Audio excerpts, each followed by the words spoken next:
Hi, everyone. So, welcome back to our series of webinars. And today we are having the 21st International Talk on Green Business, Sustainability, and Climate Action. And this webinar is being organized by the Global Ambassadors of Sustainability and the Global Green Chamber of Commerce. And as usual, we will have a lineup of guest speakers from different localities and various professional backgrounds. And now I'm inviting Ms. Michelle Thatcher for an opening remarks. So the floor is yours, Ms. Michelle. Thank you, Dr. Wassam. And as we see here, welcome everyone. We are a very global audience. And this is a very special presentation today because we are starting the next 20 international talks with our 21st. The last one was really exciting. And with this transition that we're making, we want to hear from you as far as any improvements that we can continue to make. We know that each and every time we'd like to do something different and unique and always want to hear from you. Please also share where you're joining us from today. And again, because we're a very global audience. So this is a unique platform because we are bringing together businesses, university leaders, and professors. We're bringing together NGO leaders and across the board. So we're bringing them together and all in one place. And with the Global Green Chamber and the Global Ambassadors of Sustainability, we feel like this is a really important step forward in moving towards climate action and sustainability. And so these are presentations, these are talks, but we know that action matters. So we want to hear back from you as far as what action that you are taking in relation to coming to these events. We know that there's new initiatives starting, new ideas, new businesses starting because of what you're learning today. So please share those with us, and we'd love to feature them in the future as well. As you can see, we have amazing speakers today from 4 different countries.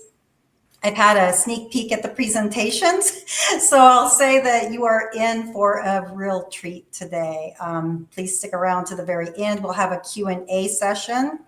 And as we head into this next section, please mark your calendar for July 24th. That will be the 22nd International Talk.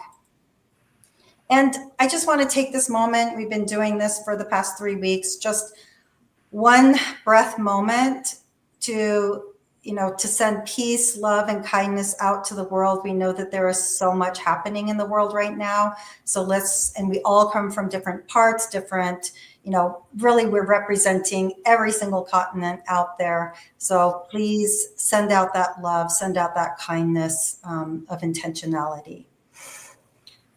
So thank you for doing that and continue doing that throughout the program, please. Just a couple of friendly reminders.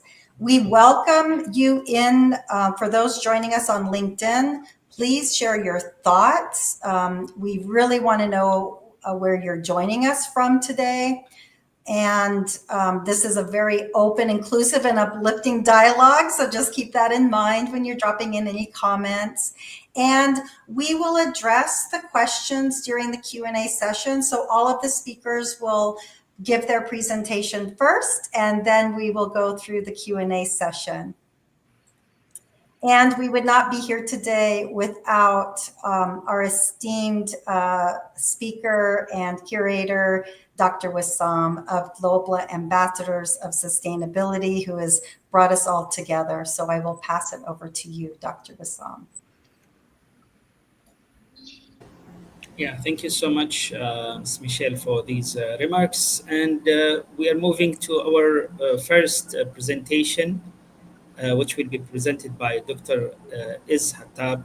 Dr. Iz, he's the founder and board director of Z Dimension, and he's accompanied by Miss Marie Helena. So Dr. is based in UAE and Miss Marie from France. So the floor is yours.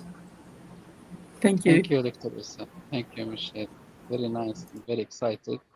I will start from action.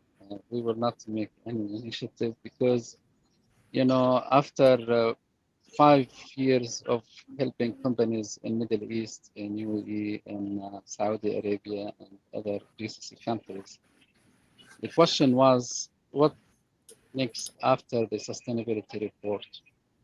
And what about the ESG data that we are working on?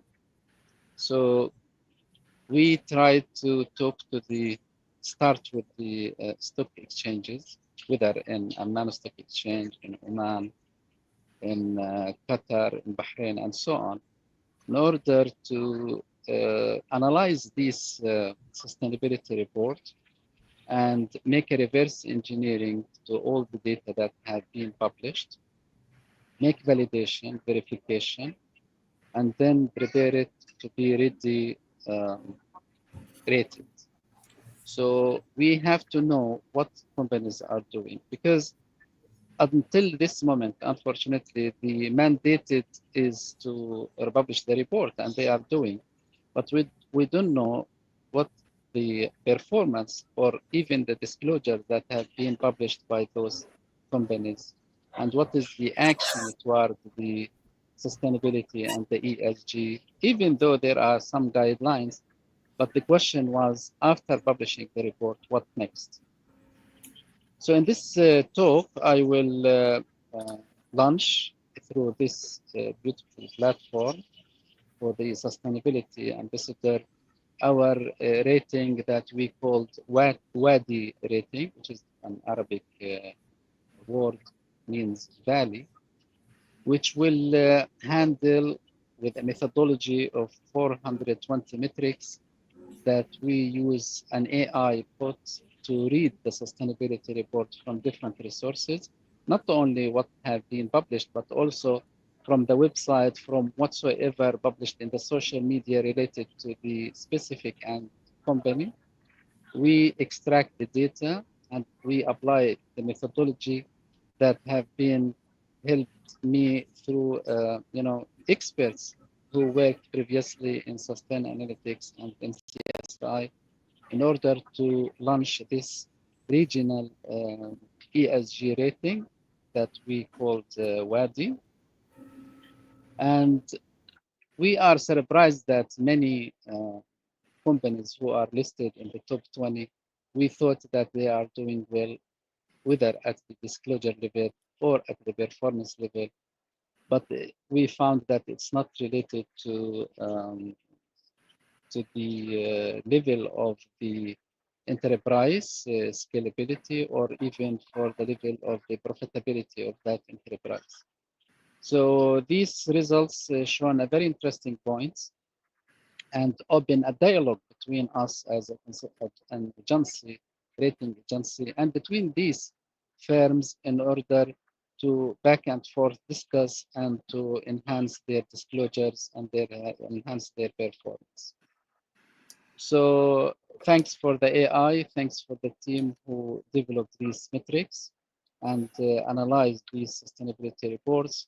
And also we learned that how we can train the companies in order not just to have the reports for as a free text, but also to be well organized, well structured, in order to be also a machine readable, in order to ease our task as a rating agency.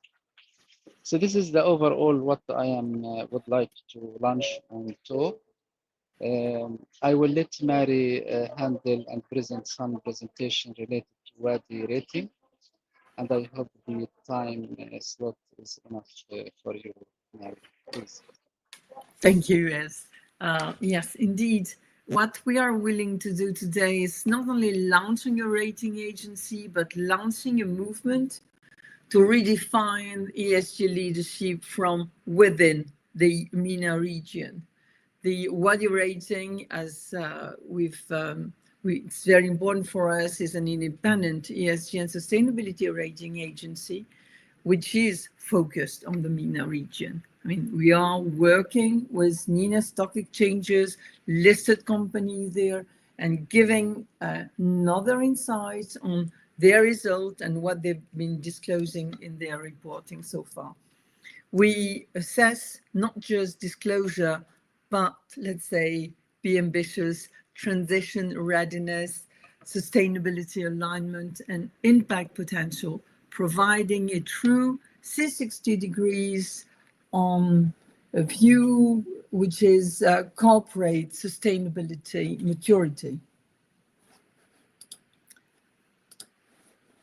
So, of course, our role now, as we see it in the MENA region, is clearly to empower ESG talent and readiness.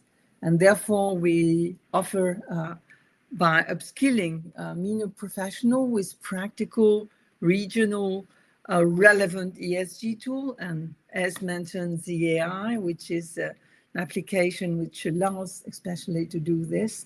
We are also willing to build trust and attracting capital, because enabling credible ESG benchmarks matches regional realities and global expectation. And we all know now that more and more investors are looking for companies who are delivering and sticking to a sustainable policy. Then, of course, fueling in economic transition by aligning ESG maturity with national visions like Vision 2030, green growth, net zero. I mean, all these, which is around, especially in our region and GCC area, very focused. And Dubai has even released this past few months, a new decree about sustainability. So our ambition is really to be a national and regional catalyst to equip companies and professionals with high ESG tools, support regulatory alignment, and enhance investors' confidence. So our target audience clearly here are, well, stock exchanges. We are already working, as mentioned, with Amman Stock Exchange, Muscat Stock Exchanges, and we will showcase a few work that we've been doing for the top 20 and top 15 companies of these stock exchanges. But we are also in contact with other stock exchanges and listed companies there. So the broad engagement helps build an ecosystem around ESG transformation. And this is really where we want to have everyone around the table involved.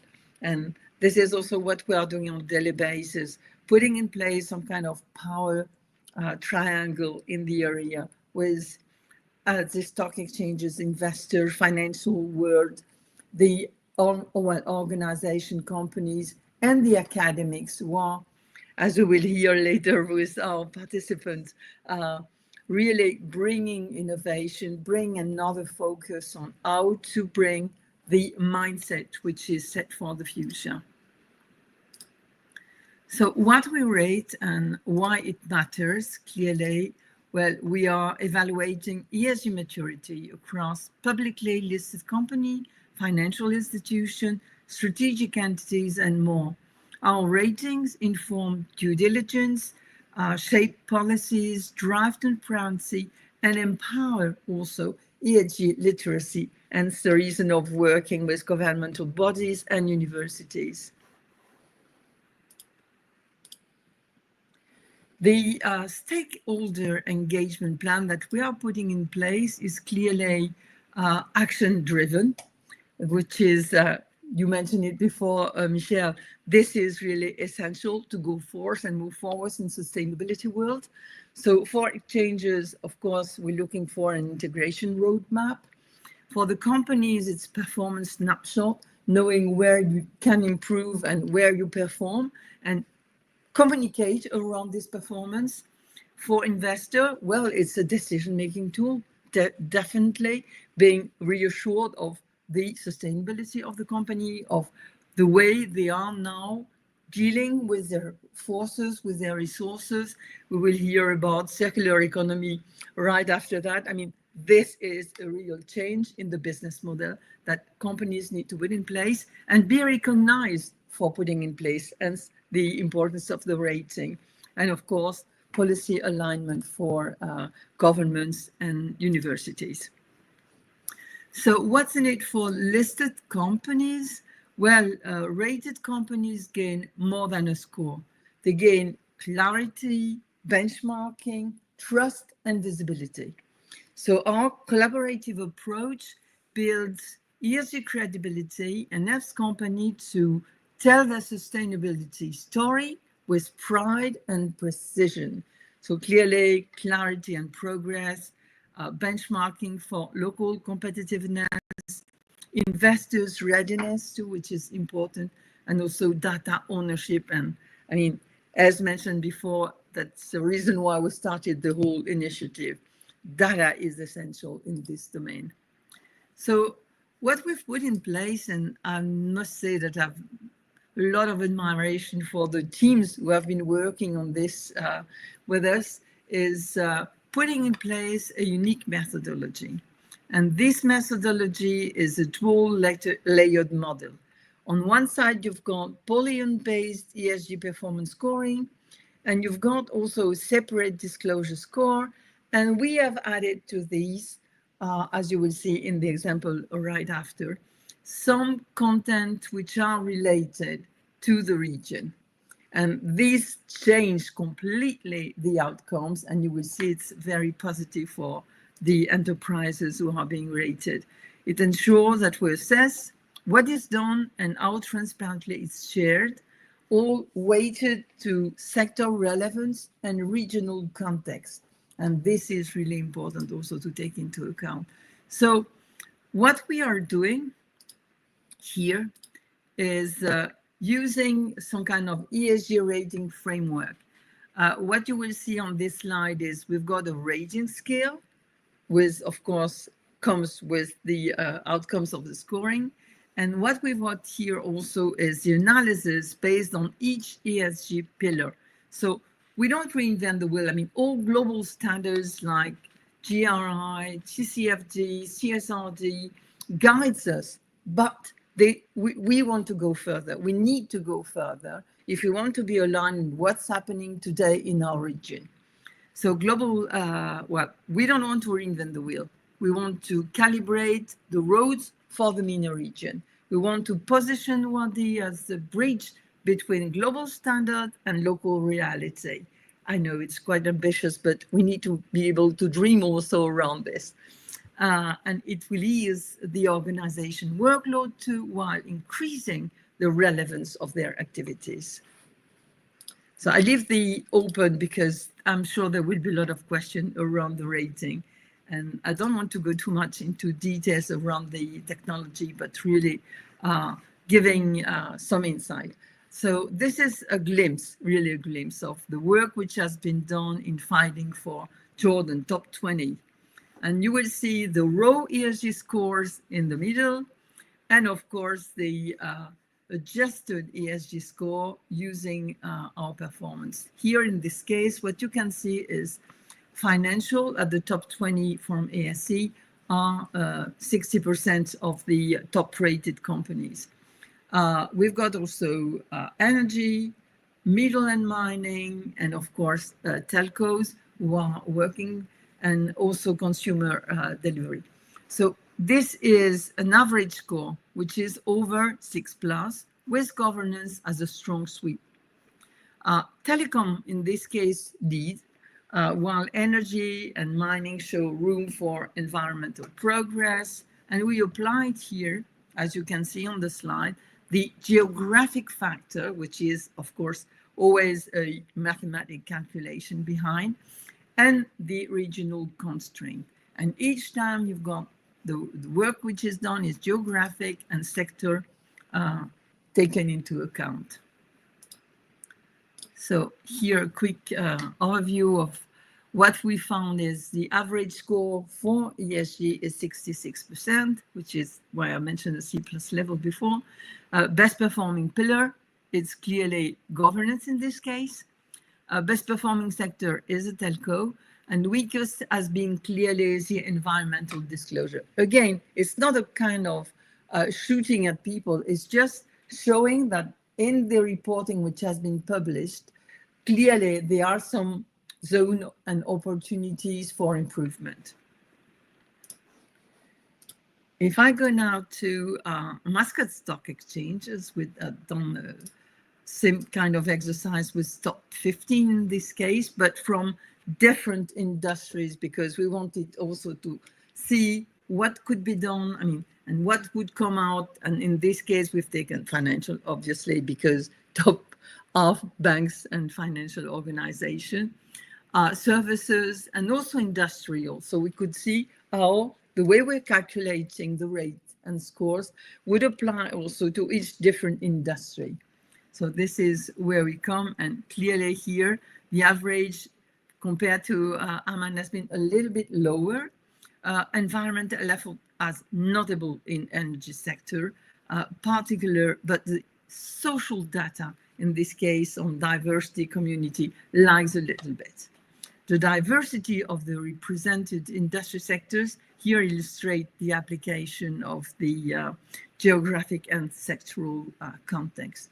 So you can see here each time that when we use this, these parameters, when we put our scoring, we have a much better scoring, and this gives also a better feeling to the enterprises who are recognized for the work they are doing, and at least local, regional, and international level, because most of these listed companies are international partners and shareholders. So what we have here for, I mean, quick recap, well, clearly financials in Muscat show good governance structure, industrials are consistent, and there's still room to grow, of course. And it reflects an evolving ESG landscape and a growing appetite for strategic, sustainable transformation.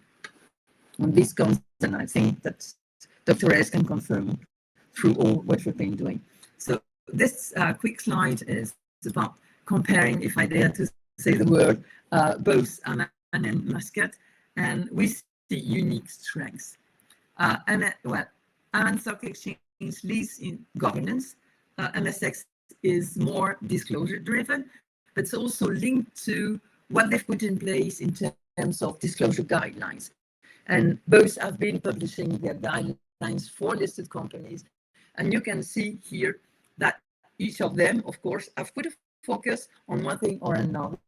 And now working together with them, I think that we will be able to improve the result and also the relationship to, well, the government bodies, the stock exchanges, and investors.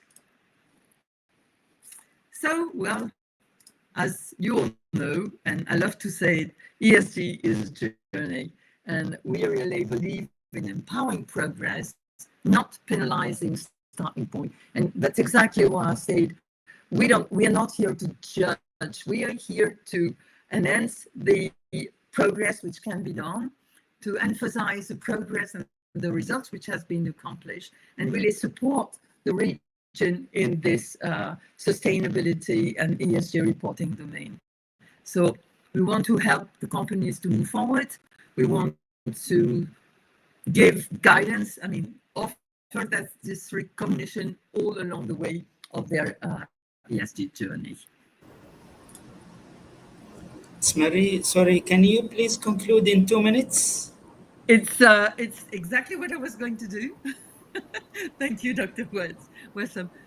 So what I wanted to say is we're not just a rating agency. What we want to do is build a movement, one that recognizes MENA leadership potential in ESG. And with Wadi Rating, we hope company will be able to shape the region future and gain visibility with the right audience, from investors to policymakers. Thank you.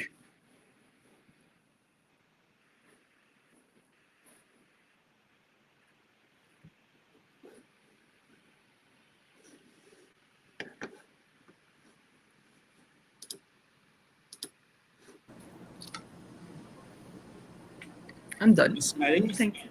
Yes. Oh, Yeah, thank thank you. We you. are done. Thank you so much. Thank you, Chris. Yeah, thank you so much, Dr. Ez and Ms. Marie, for this interesting sharings. And now we move to the second speaker, and the second speaker will be Dr. Erika Francisco. Dr. Erika is a postdoctoral researcher at the Swedish University of Agriculture Sciences from Sweden. So the floor is yours, Dr. Erika.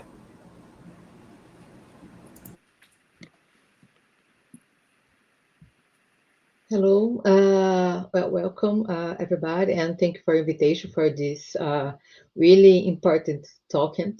I'm show my work in Swedish. I'm Brazilian, but I have been working here in Sweden almost 2 years and a half in a University of Agricultural Science, and exactly in the Department of Energy and Technology. So I bring some brief introduction to understand a bit more. I have been working with sanitation systems, mostly with wastewater treatment plant and wastewater systems. So we are connected directly with the goal 6, but not just this goal, because we know that sanitation systems, it's like connect with a lot of goals and more than the goals. So sanitation systems, just briefly, it's there's different kind of technologies involved, decentralized and centralized technology. In this case, as I mentioned, I work with wastewater from municipalities, and most of the cities, most of the places, there's centralized systems. Centralized systems for wastewater treatment, it's like that big treatment plant. But we don't have just a centralized system for wastewater treatment. We also have, is not new technologies, but it's so old, I could say more than 100 years that we have technologies for decentralized systems. For example, to collect urine or feces or gray water. Gray water, it's from laundry. To reuse or treat or use as fertigation or semi fertilizer. So it's not a new technology, it's not a new area, but even with not new, it's not so implemented. So we have some barriers with this, and we have a big challenge around the world because sanitation it's like a big problem. We have population growth. We have a lot of countries, a lot of regions without any sanitation systems. And the big sanitation systems they implemented, they just most of them work with big plants, decentralized systems. And we know that these plants in certain time they will like finish their life. They need to upgrade this plant. We needed to update the technology, and also we have really demand for this because these technologies it's known as high energy use, and also we don't have just the energy use for this kind of technology, but we also have a lot of emissions, not just GHG, but also emissions for water bodies because all the treatment plant is not capable to treat it 100% of pollution. So part of its pollution it is discharged in rivers, in lakes, or in seas. And so with this, it's a big opportunity with this technology for research and recovery, and also to engage it more, to push more the circularity economy with the research and recovery. And for this, to this technology adoption, we need some decision support tools because it's so difficult to engage not just the stakeholders, but all the society, the governments, and the population also to adopt the new technologies. And one of these tools that have been used for building, making, supporting is the system dynamics model. So this is the aim of my work here in Sweden is developed a model interconnecting decentralized systems. In this case, it's urine diversion in centralized systems, the wastewater treatment plant, using as a study of case the city of Visby in Gotland, in Sweden. So my work is connect with a big project, the Pitch Green. The Pitch Green consortium is made for 3 pilots Germany, Spain, and Sweden. Then of this big consortium is transforming the sanitary waste management in Europe. So we have different technologies and different objectives for each one, but all the pilots is looking for reuse this fraction from wastewater, for example, or the urine, or just the feces, or feces plus urine. So we have different technologies. Specifically for Sweden, we are working with urine collection. The pilot is from SLU, the university that I have been working, but also from a startup, Sanitation 306. So if you'd like more information about the project, the consortiums, you can search for the QR code. So this is pictures show a bit of the problematic about the pollution. As I mentioned, we don't have just GHG emissions, but we have nitrogen, BOD, and phosphorus emissions for the water. Specifically for our pilot, we work in a Baltic Sea case. This is Gotland. I don't know if this is the biggest island in Sweden, Gotland. So it's in the middle of the Baltic Sea, and not just a problem because it's an island, but the Baltic Sea, it's a specific region, and so delicate we can talk about it, because it's a kind of enclosed sea. So the hydrodynamic of water is like a challenge, because we don't have some dilutions, like some movements of the water to dilute its pollution. And also we have a lot of countries around the Baltic Sea. So the pollution is higher, and during the summer it's much higher, because we have a combination of pollution emitted by all the countries and also by the islands. And we have also high temperatures, not so higher than some countries, but this mixture of parameters influenced a lot the bloom, the algae bloom. So we can note this big wave, green wave around its out. So during the summer, it's so problematic. And next to this picture, we can look in this graph. It's a new graph, it's from last year. They shows the black region and the gray region. It's the regions with almost without oxygen. So the region, there's not just pressure because there are algae bloom or pollution, but also because we don't have oxygen, we don't have organisms. In this region, we have low productive now of specific fish from this region. So the fisheries is suffering a lot also with this problem in this region. So this, I show briefly the methodology. So our case of study is Baltic Sea, and specifically the city of Visby, Gotland. So as I mentioned, it's a semi-enclosed sea with hypoxia or anoxia zones, big hypoxia zones. And we have another pressure, anthropogenic pressure, it's the tourist. So as a lot of countries around the world, or mostly it's more popular nowadays in Europe, we have a big concentration, big pressure of tourists. And in this island, 2 years ago, we had around 2 million of people travel to the island.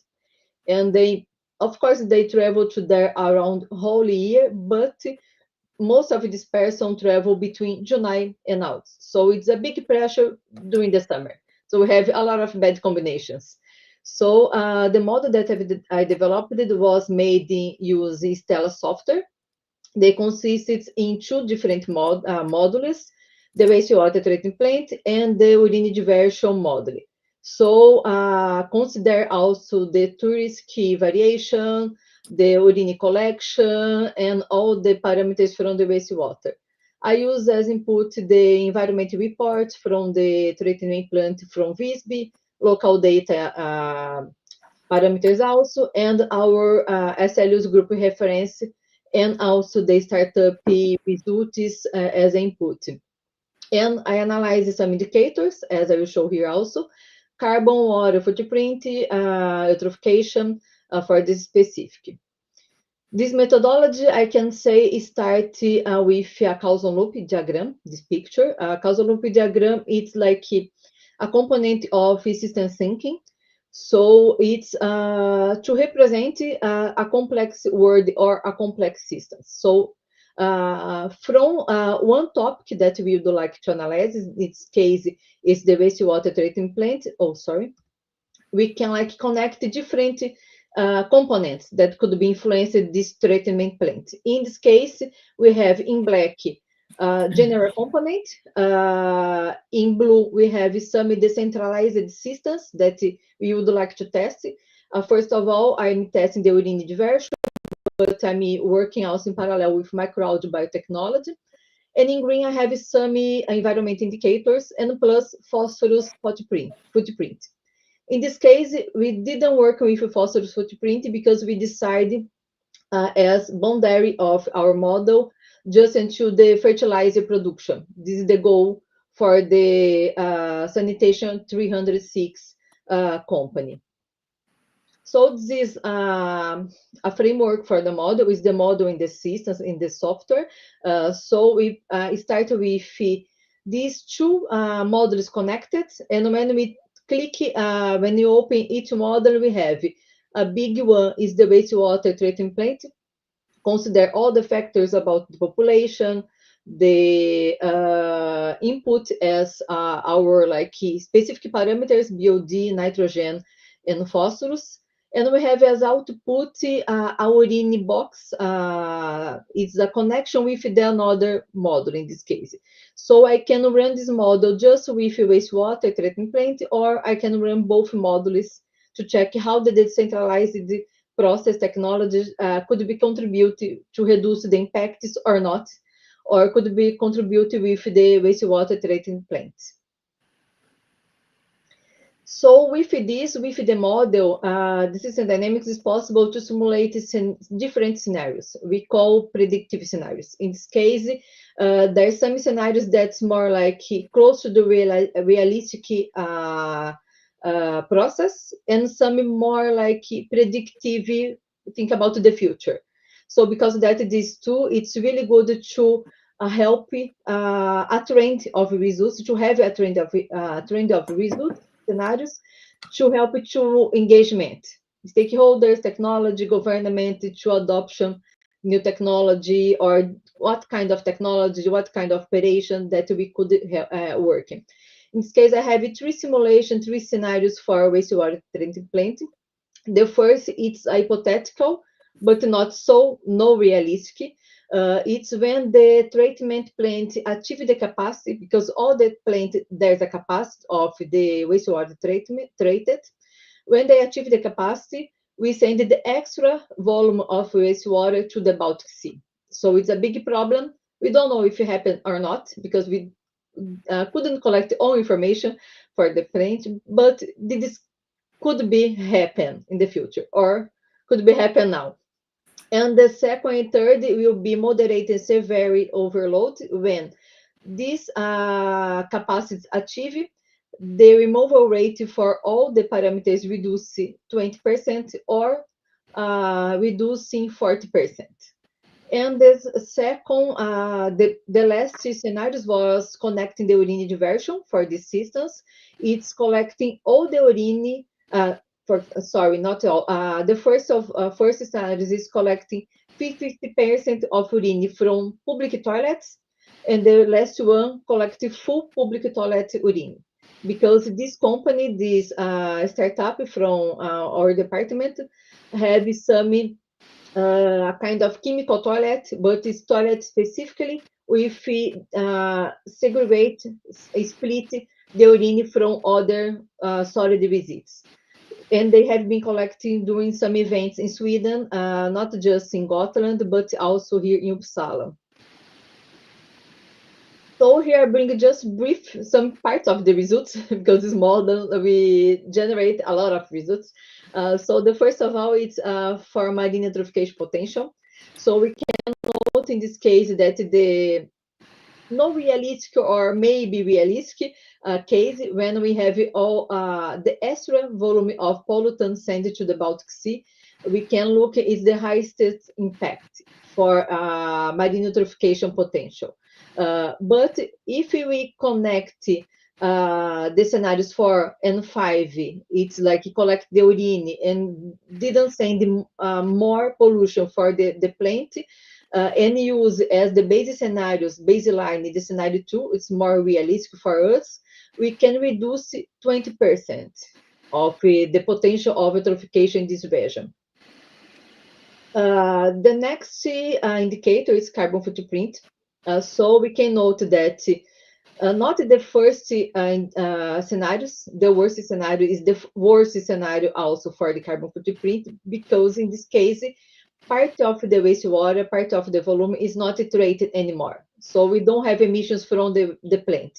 So as they are sent to the Baltic Sea, we have the most emissions from the scenarios 2. So it's like the scenarios that is more like close to our real technology. But if we connect the urine diversion, we can reduce representative percent of the carbon footprint also. We can reduce around almost 90% for the whole urine collection just during the July and August. I'm not sure if I forgot to say this point, but this collection, this strategy, think about just the summer. So we can improve more and more, but this scenario is just like collecting these events with a lot of tourists. And of our water footprint, we can look also, we can reduce around 10% of the water footprint from the wastewater treatment plant. It's not too much, but when we look about the other indicators, in case of water, we not just reduce the impact, but we can also reuse this water. So during the urine processing, this water that is transferred for urine technology, we can use some technology during the dry process of the urine to recover this water. So this water can use also for fertigation or other process. And it is so important to think about Chuquepenay for the island, because this island, there's a lot of problems with water. This island is specific because this doesn't look like the Sweden. In Sweden, we have a lot of lakes, a lot of river, but in Gotland, not. We have almost no water available. So this is so important to think about not just the emissions, but also the water recovery in this case. Dr. Erika, you have 2 minutes to conclude, please. Okay. This is the fertilizer production. So we note that for fertilizer is almost nothing, just use urine collection. And if we supply at least 100% of the barley production, it's not a lot. We need 2.2 million of person to be collecting this urine to produce and supply the barley production in Gotland. So these some conclusions, but in general, it's a good opportunity, this kind of technology. So we are looking to upscale this technology. In Uppsala also, we are making some partners to collect urine during some events, and also for the stadium in Uppsala. So it's a good potential for a circular economy also. So it's a trend that's not like a fancy trend, but it's a reality that we need to apply around the world, not just here in Sweden. So I think is this, and if someone would like more questions or more information, could contact me. Thank you. Yeah, thank you so much, Dr. Erika, for this enlightening presentation. And now we move to the third and last speaker for today, Dr. Qaisar Mahmoud. And Dr. Qaisar, he is a postdoctoral research fellow at University Putra, Malaysia. So the floor is yours, Dr. Qaisar. Thank you, Dr. Bassam, for introducing. So I would be highlighting about circular economy in food production with reference to Malaysia, because I'm a postdoctoral fellow in one of the Malaysian university, and I'm working here for 1.5 years. So Sahala Research Product Institute under University Putra, Malaysia. So coming to the outline of the presentation is about circular economies, very basic terms that everyone already know very well, and food production system that relates to me a little bit and its production principles. Then waste generation in Malaysia and what are the circular economy initiatives that they are taking at the government level and their alignment with the SDGs, and then discussion about certain opportunities and some challenges. So quite generic topic. So circular economy and economic model emphasizing on the continuous use of resources, including non-biological resources. If we are not including it as a biocircular economy, then including non-biological resources through recycling, refurbishing, and sustainable practices over a period of time, minimizing waste generation and creating a closed loop system. So below figure having a comparison between the linear economy where you can take make use dispose pollute, and then based on that we have smart innovations and moving towards circularity through using and reusing resources, and going to circular economy for more sustainable future. So these are the basics that you know very well about reuse, recycle, reduce, repair, refurbish, and remake for sustainable future. So component of circular economy, as it's very well clear, there are three basic components considered, but somewhere another one is also included here. Design out waste and pollution. Products are designed to minimize the waste as much as possible and minimize the pollution. Secondly, keeping the product and material in use by reuse, refabrication, or recycling. Then regenerating the natural system is not only producing whatever we are getting, but we have to rehabilitate somehow, somewhere, wherever possible. And decoupling the economic activity from the resource consumption. In this ways, there are two possible decouplings that may be relative coupling and absolute decoupling. In this case, showing that whatever the resources we get, we still are on the positive side instead of damaging the environment. Then the other component of the presentation is about food production system. That is a coordinated network of processes, technologies, and activities involved in growing, harvesting, processing, packaging, and distributing, and then finally going to the consumers.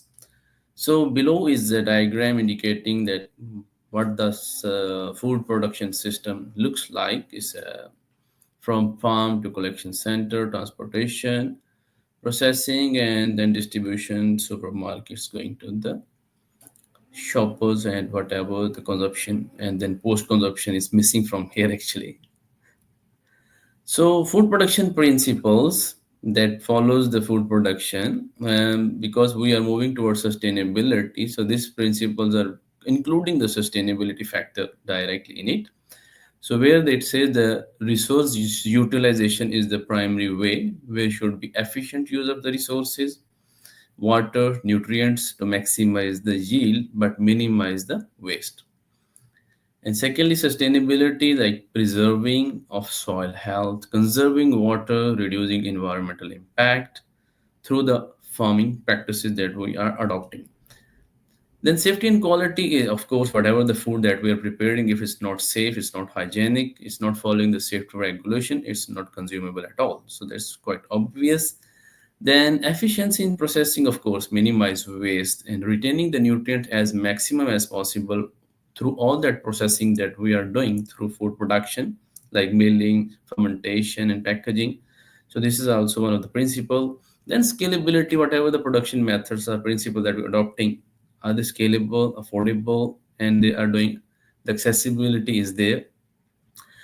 Next to the adaptability through the technology that we are using for example, precision farming and other biotechnological tools, and their automation in productivity is all affordable with reduced labor and minimum market disruption. Economic viability, whatever we are doing, it ensures that we are still on the profitable side, by balancing the input cost, labor, infrastructure, and other consumers' affordability should be in consideration. So during that production processes, there are different stages. On the left side, I have put some stages here, and the types of waste generally that is produced, and under which category it comes. So raw material stages, when we are either farming or we harvesting. So in this process, actually we are getting organic waste that is produced in terms of crop residues, prunes, branches of the unharvested produce as well. Then secondly, we got liquid waste, irrigation water that run off with fertilizers and pesticides. Some green chemicals like unused or excessive agrochemicals, for example. Then greenhouse gas emission is utmost part of the system. Every time we have livestock and there is a livestock rearing, and then we have methane, that greenhouse gas that is based on the decomposition of the organic matter. Then for the preparation stage, we again, while cleaning and sorting the fruits or vegetable or the produce, then we got some peel, some trimming, ejected, rejected produce that contributing to the organic waste.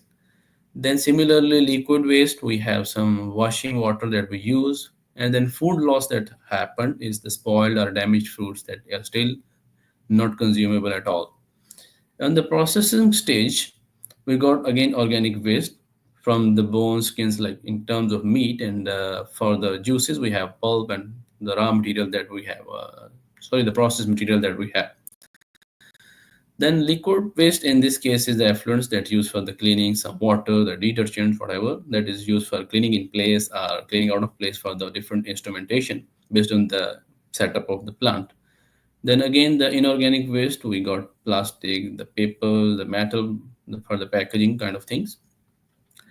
And typically, if we're considering the packaging is the, because we are very well clear about single-use plastic and its devastating effect to our environment.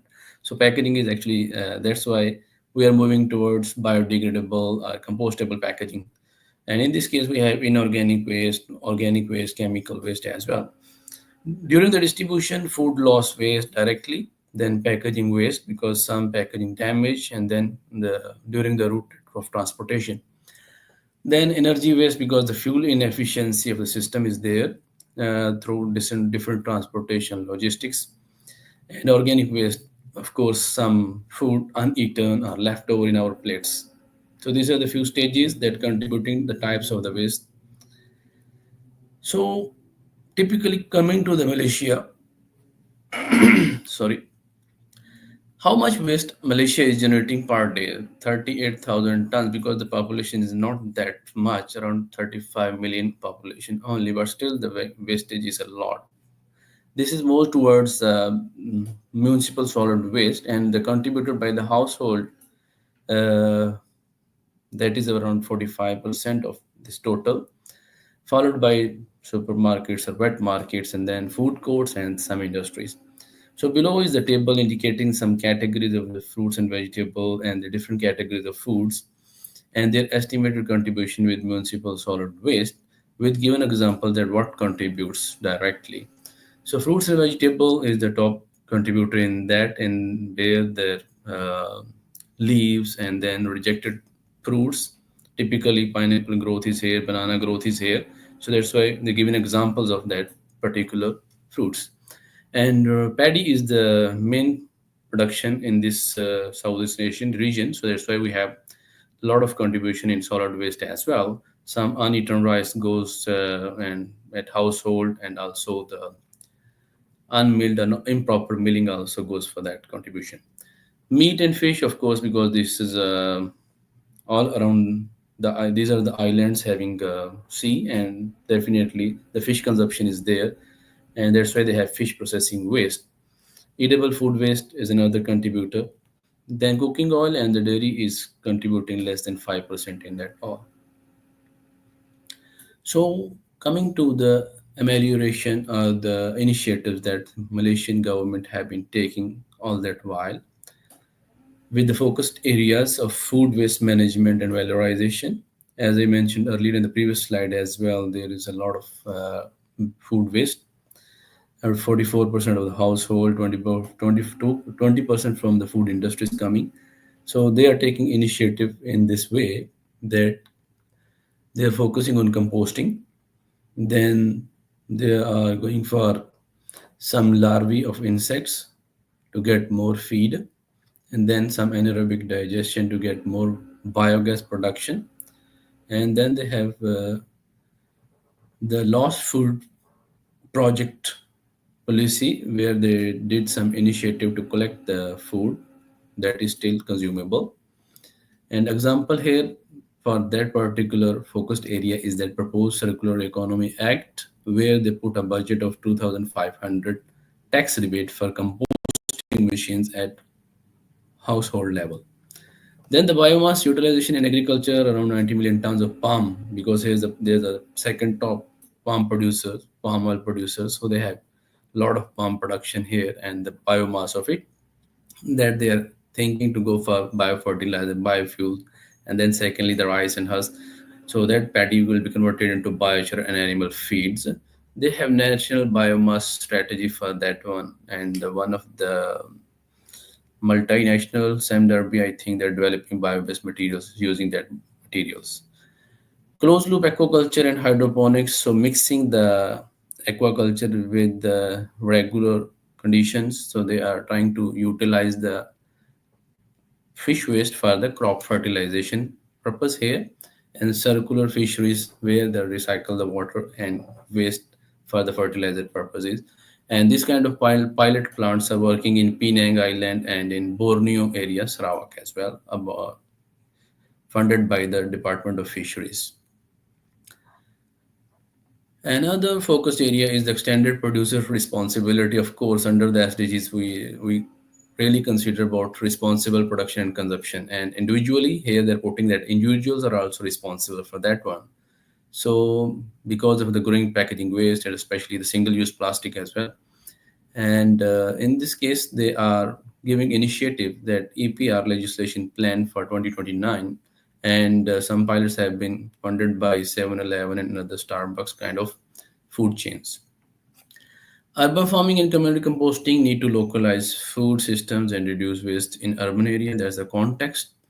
Community should do composting initiative by themselves, and some urban gardens should be there. So for that, they have put some amount of money in recent budget, around 15 million for that one. And these are some kind of TDDI edible gardens that are the urban farming gardens that is available in the city of Kuala Lumpur. So by-product upscaling is another focused area where the wasted food trimmings and peel should be upcycled for different purposes, and conversion into animal feed or enzyme production by fermentation and support waste to resource modeling. So some local research institutes, they are working in pilot scale as well here. So all these initiatives that I mentioned, where they are aligning with the sustainable. Sorry, you have 2 minutes to conclude, please. Okay.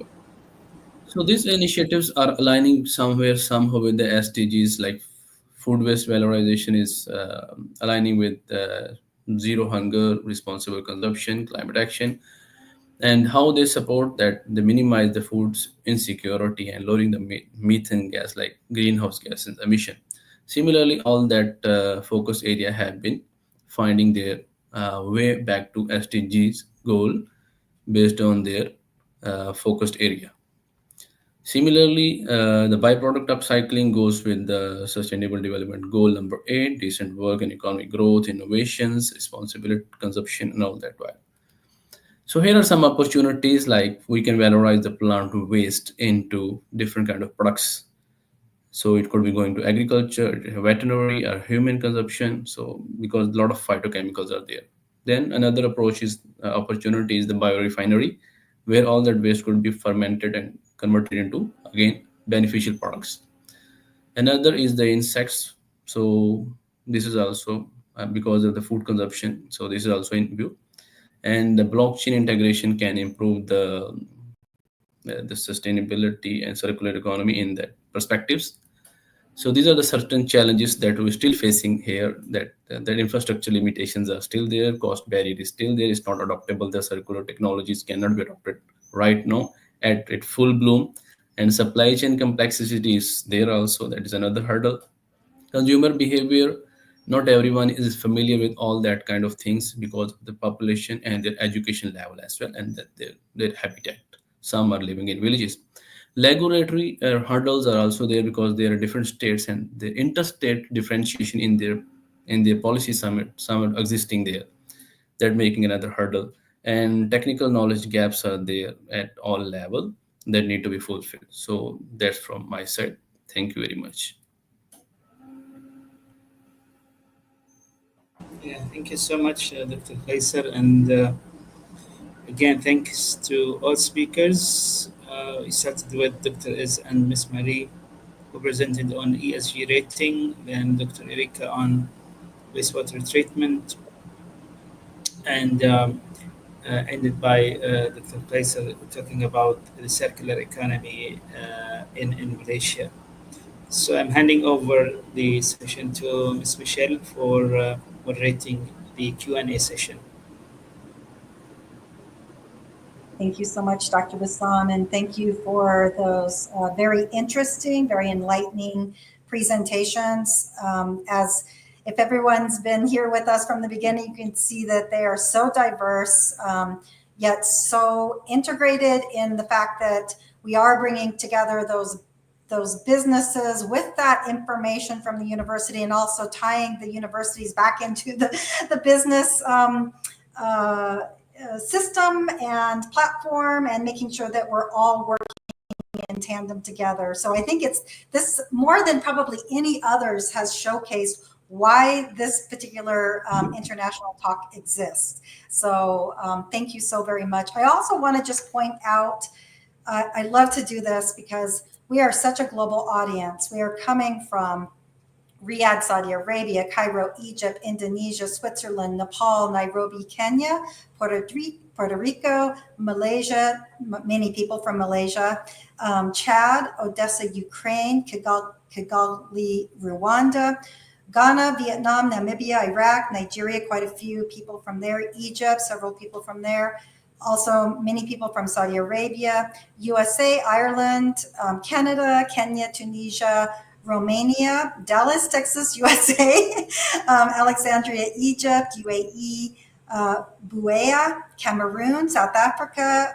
including with the stock exchange. So just keeping that in mind. Pakistan, Sukiba, Romania, Caribbean, India, and Chile, just to name a few.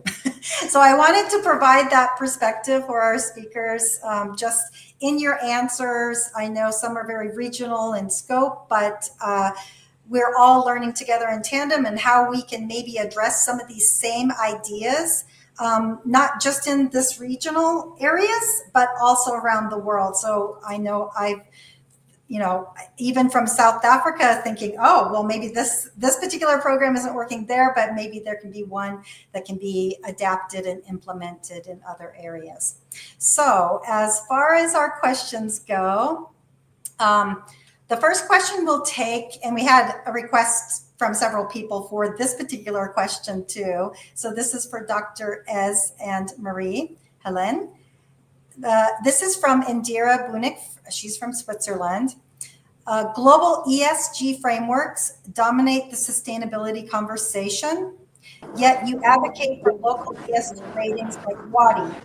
What critical blind spots do international standards miss that only local frameworks can address?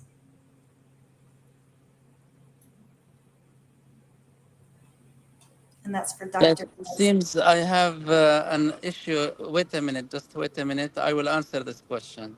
Okay. Thank you. Mary, can you hand over, please? Yes, I will, of course. Well, I mean, it's what we have done with WADI rating is not getting rid of global standards. Of course, we are using all the global standards. We have added a layer which is related to the specificity of the country. And we've heard also with the other presentation, each country, each area in the world has got its specificity. And this is important to take them into account for the development of the country, of the economy, and of the stakeholders. So clearly here, this is not getting rid of it, but optimizing some parts of these standards, which are, I would say, too general. Some, I mean, you've got US references, you've got UK references, based on which one you're choosing.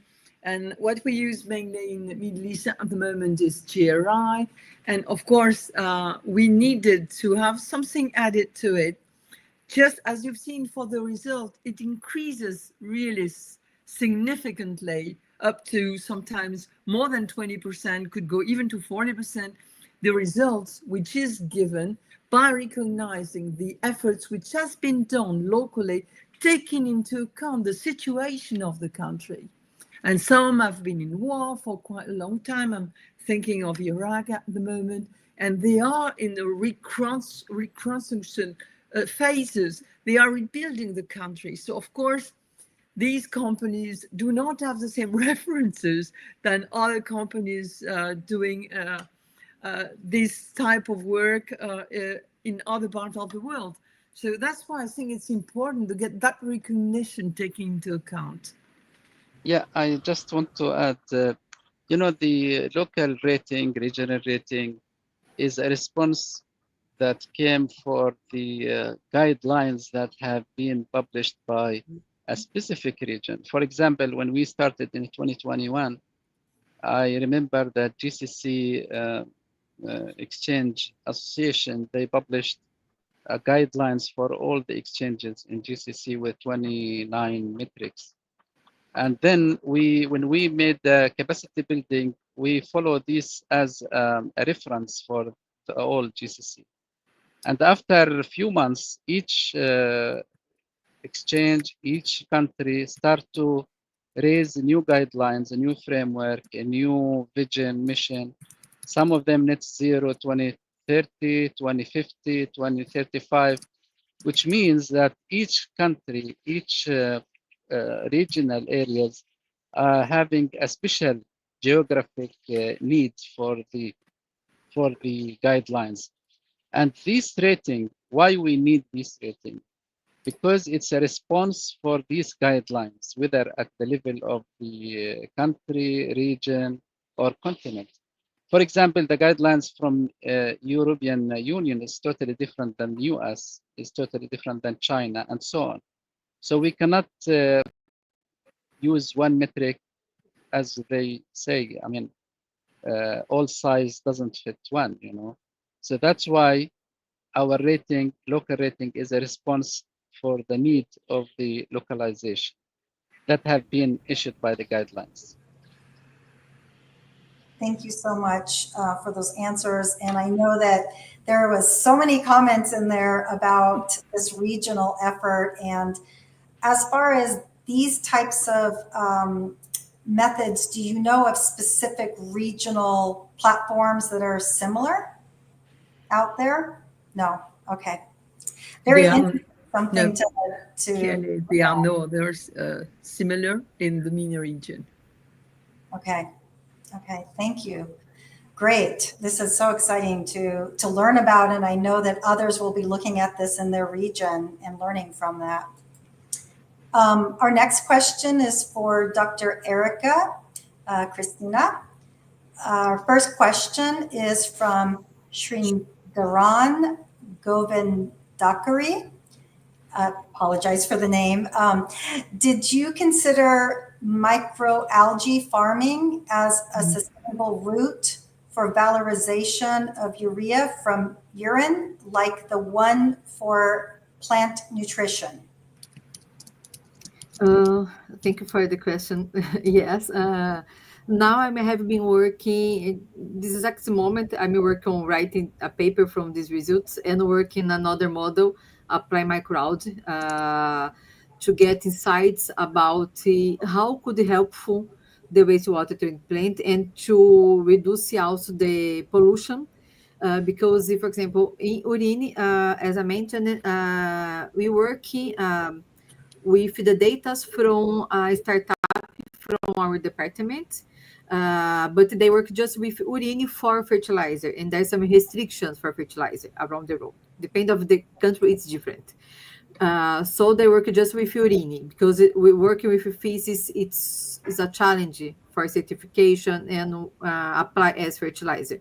But in microalgae, we can explore different kind of bioproducts. So the idea for the model that I have been working now, it's connecting the microalgae systems like farming, not just for Urini diversion, but also different kinds of strategy. For example, Urini diversion used to feed the microalgae, and holy wastewater that is coming, like the extra wastewater during the summer, redirecting for the farming, for microalgae farming also, and test this kind of model.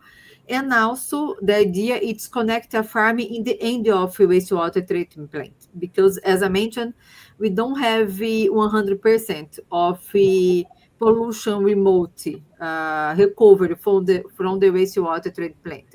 So we, even with wastewater work with the highest removal rate tax for pollutants, in general pollutants, even that we have some pollutants coming to the Baltic Sea or to all the seas. So the idea is connecting also in the end of the wastewater a farming plant, a microalgae farming plant to recover, to use this water, treated water with pollutants, the waste pollutants that we have in the system. So we could had insights about to cut, to reduce and eliminate all the pollution that is coming to the sea from at least the plant. But so we have different strategies to simulate now for wastewater, for microalgae.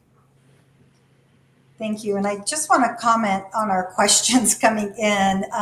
We have, just like our speakers, we have such a diverse audience, and you can tell by the questions coming in that this is a very knowledgeable audience. I always like the simple questions too, but when I hear a question like that, it just is so impressive by knowing who we have as far as our audience members as well. And I also want to point out the QR code up on the screen right now. If you're just joining us, this is the QR code to receive your certificate for today's session from the Global Ambassadors of Sustainability. Our next question is for Dr. Kaiser Mahmood. This is from Maya Carmen. And Maya asks, when integrating waste management into broader climate action strategy, should organic biodegradable waste be ranked lower in hazard compared to industrial waste, considering their different impacts in CO2 and methane generation? Or should climate action reframe this classification based on carbon footprint rather than traditional hazardous waste criteria? Thank you, Maya.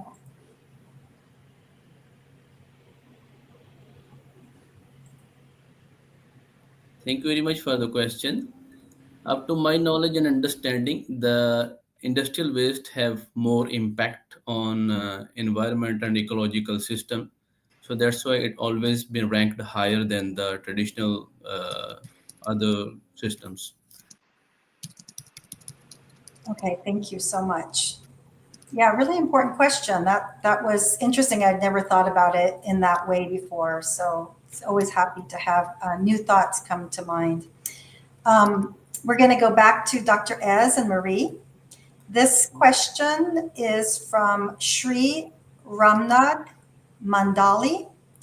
And Shri asks, how is this ranking methodology impacted by ESG partners when comparing vendors, suppliers, and their supply chain? Is this methodology should be followed by all of their vendors, suppliers also, in order to get their ranks? Well, Go ahead, Go ahead, Ted. Mary. Yeah, go ahead. Yeah, what I wanted to say first is in terms of sustainability, it's always desirable to include the supply chain partners. And I'm sure that because of also, as mentioned by Dr. Mahmoud, circularity is essential. So yes, the national geographic factors, I mean, we consider the same factors which are applicable to each respective chain partners. And also in case, I mean, there might have been some limiting factors, but we take them as much in consideration. And it's a whole analytics, especially when you do a scope 3 analysis, you need to have a global knowledge of what's happening. And in this case, circular economy gives you also insight. So I think it's not only a question of rating, it's taking into consideration all key elements of a sustainability. And I've seen in the chat that some people are wondering why I always speak about ESG when talking about sustainability, but it's part of the strategy to put in place sustainability and get recognition of what is being done in this field. Ez, did you want to add something else? Yeah, I want to confirm that only the main connection is in scope 3. And I don't think that we are taking in our methodology the other social and governance, metrics into the supply chain. But it's really raised a very good point that I have to discuss it internally with my team. How can we include the other pillars?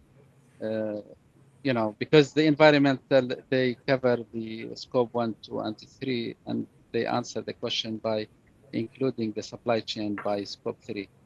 But really, it's very interesting to know or to answer the question, what about other pillars, which is related to social and governance? Are we going to include it in the methodology? This question is a research question. I have to raise it internally with my team. Thank you for raising this. Thank you so much. And that just goes back to the importance of our audience and the questions that are being raised, because when we talk about action in the end, this isn't just a talk, these aren't just talking points. I mean, here's someone, one of our speakers is going to go back and really look at this and how to implement, and then others can, potentially do the same and learn from that. So again, thank you so much for your answer, and thank you so much for the question. The next question is for Dr. Erica. This question is from Indira. What educational approaches have you found most effective in transforming abstract scientific concepts, which we know is always coming from the university systems, into concrete, daily, sustainable practices? Well, I agree with abstract. Sometimes it's so difficult. It's a challenge for us, for scientists, for professional, for research, sometimes to talk with the for general public. Yeah, so I always talk about this with students, not just here but in Brazil also, and with my colleagues. I not from for me it's more easy, but I know that it's a big challenge for everybody, because we need to translate the scientific language for more popular language. This is the challenge. So for me, I thought it's more easy because I'm not from academic family, not like my parents hadn't like opportunity to study a lot. So for me, it was more easy to try to explain, then to translate what I have like doing master, PhD, everything in a more popular way. So I think we have a big wave now of this, like the science make fairs with kids or schools, open the university for general public. But even that, I think we need to explore more the tools on internet, because it's a demand. And we know that everybody is a bit addicted to internet. So we need to transform our speech, our research is more popular communication. So we need not just like work alone, but maybe working with communicating people, professionals, to transport our knowledges for the people, the people outside the academy. And maybe this could be helpful to engagement for not just stakeholder engagement, because sometimes we think about stakeholders engagement, industries, companies, government. But we need to understand that the population could be a pressure for like technology adoption, sustainability transition.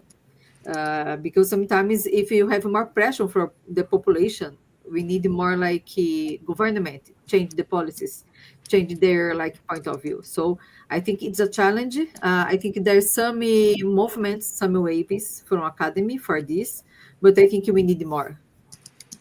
Yeah, thank you. I always say we've done, those of us working in the climate change, environmental movement, have done just an atrocious job in our communication overall. And I always encourage the communicators of the world to come over to our side, because it's been the biggest challenge of bridging that gap. So yeah, thank you so very much. And I'm glad, and it shows that you're able to translate the very complex information into something that's very relatable.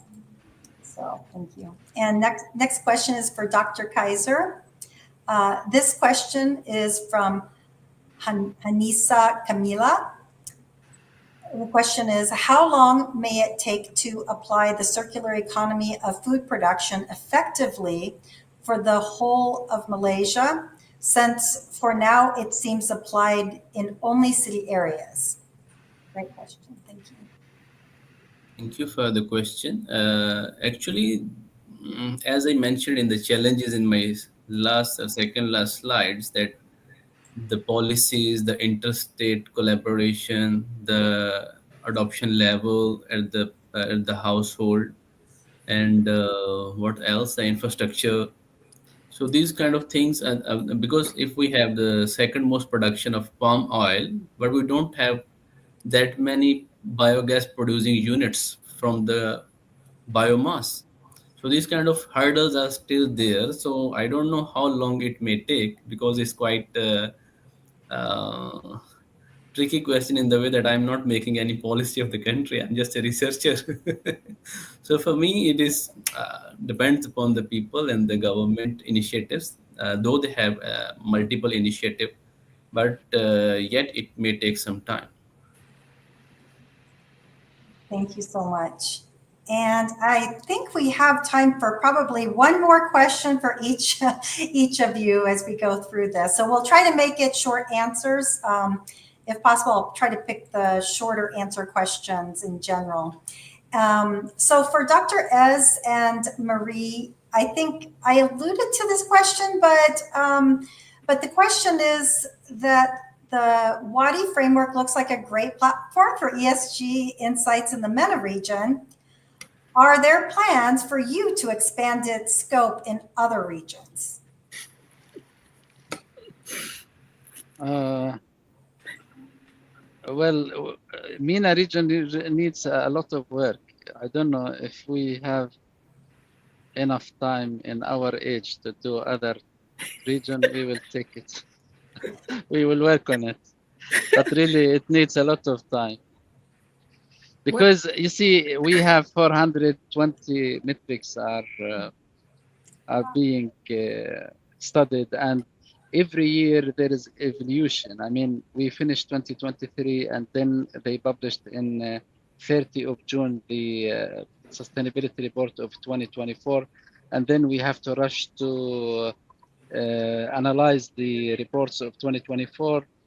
So I don't know if we need more team, more AI bots. I think we can clone the methodology for other parts of the world. I would like just to add a positive word. Well, I think it's what we are putting in place in the MENA region. We would be really happy to support anyone who would be willing to do something equivalent in its own region. I was thinking of, we've got international people, we've got our friend from Malaysia here. I'm sure that in this area, in different part of the world, we would be happy also sharing knowledge and helping people to expand and get really the best result in their sustainability journey. True. We are happy to exchange and transfer the knowledge, the methodology, in order to tailor it for each region. That's right. Wow.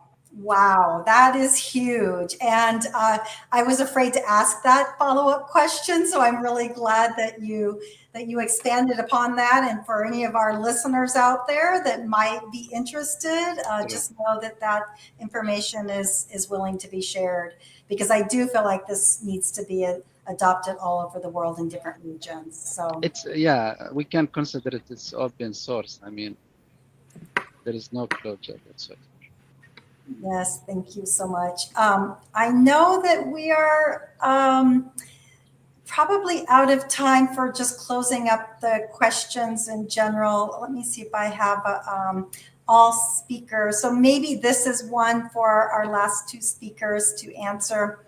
Has the team explored AI-driven predictive models to refine these carbon footprint scenarios in real time? So we'll address those questions with our last two speakers if you have an answer for those. And Erica, if you want to go first. Sorry, could you repeat? Yes. I didn't understand. Has your team explored AI-driven predictive models to refine the carbon footprint scenarios in real time? And maybe our team have been using mostly LCA for modeling carbon footprint. And in my case, as I bring this other kind of model, the SDM, the System Dynamics model, I have been using the GHG protocols, ZPCC standards. But I think it's really interesting when we use the IDEA or something like that. But I think in this case, we need more and more data. This is the problem with this kind of monitoring, because sometimes we don't have historical data. So, for example, about the pollution, about the historic of Baltic Sea and the water, we have a lot of data because we have a lot of institutions around the Baltic Sea monitoring. But, for example, this more new, not so new, but a new challenge about the tourist attractions, for example, I had a lot of challenge to understand and to collect data, how many people are travel to there. And of course, these people will affect the wastewater production and also the carbon footprint emission. Because we don't have so transparency data from some companies, from the wastewater treatment plant, because sometimes I think they wouldn't like to open hold data to avoid problems with legislations and monitoring. So we just need to work with data that we had. So I think the challenge is the data. We need to improve more the availability of the data. Yeah, thank you. And Dr. Kaiser, any final thoughts on that? Sorry, I am not fully expert in this subject matter actually. Yeah, AI comes up on every single program. And in fact, for those who missed it, I think it was our last program, or maybe the program before, we had an AI expert in sustainability. So it was really interesting because every single time we do these programs, the AI question comes into play. So yeah, thank you so much. I want to just give a huge gratitude to each of you, of our presenters today. This has been so much fun for us. Our people in the audience have just been phenomenal, as always. And we encourage everybody to come to our next international talk. And I also want to give a shout out to Warren Batstone, who's behind the scenes and been asking, helping to get the questions out and welcoming everybody, and our collective Global Green Chamber, Global Climate Pledge team of Constance Rabi and Ali Halaman and Ginger Tarek as well. So many, many thanks to everyone who's contributed to this. And I'm going to pass it back to Dr. Wissam, who again brought us all together today. Yeah, thank you so much, Ms. Michelle. And again, thanks for the speakers, for their interesting sharings, and for the audience for their engagements. And I'm happy to hear about the potential for expanding this discussion further, and the exchange of those ideas to be transformed into practical actions for the benefits of the humanity. And I'll be happy to see you again in 2 weeks' time with more speakers to share their experiences. And every time we are happy to have those. I think today maybe we have more than 30 countries in one session. Those the speakers and the audience, and this reflect the need that we are facing currently to face those challenges together, and to make like positive actions for the humanity. So thank you so much, and have a good time, everyone. See you in 2 weeks' time. Thank you. Thank you. Bye bye. Bye. Thank you. Bye.